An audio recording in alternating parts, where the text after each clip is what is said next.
આજે આપણે બનાવીશું ભીડાનું શાક. ભીડાનું શાક તો દુશ્મન જેવું લાગતું હોય, પણ આ રીતના કંઈ જો ભીડાનું શાક બનાવશું ને તો ખરેખર મજા પડી જશે. તો આ રીતના કટ કરી દીધા છે ભીડા. પછી એ ફ્રાય પેન લઈ લીધી છે ફ્રાય કરવા માટે ભીડા. ને આ આપણા ભીડા ફ્રાય કરી થઈ ગયા છે, થોડા રેડ થઈ જાય એટલે કાઢી લેવાના છે. પછી આ ધાણો મોરી દીધો છે, એક મોરું મરચું ને આ કાજુ નાખી દીધું છે ને વરિયાળી નાખી દીધી છે. કાજુ ન હોય તો તમે સિંગ પણ નાખી શકો છો. ને આ રીતના એની કાજુની ચટણી થઈ ગઈ છે. પછી આ એક કાંદો ક્રપ્સ કરી દીધો છે. હવે 2 ટામેટા ક્રપ્સ કરી દઈશું. આ 2 ટામેટા ક્રપ્સ થઈ ગયા છે. હવે પછી આપણે જે ફ્રાય પેન લઈ લઈશું તો ફ્રાય પેનમાં આપણે 2 પરી તેલ નાખી દઈશું. પછી એમાં જીરા નાખી દીધા, પછી થોડુંક આપણે હિંગ નાખી દીધી છે.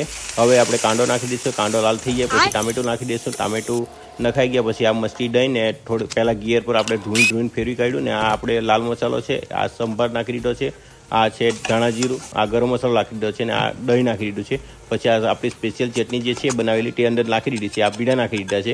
ભીડા નાખ્યા પછી 20 મિનિટ જેટલું ચડવાનું છે એટલે આપણું શાક રેડી.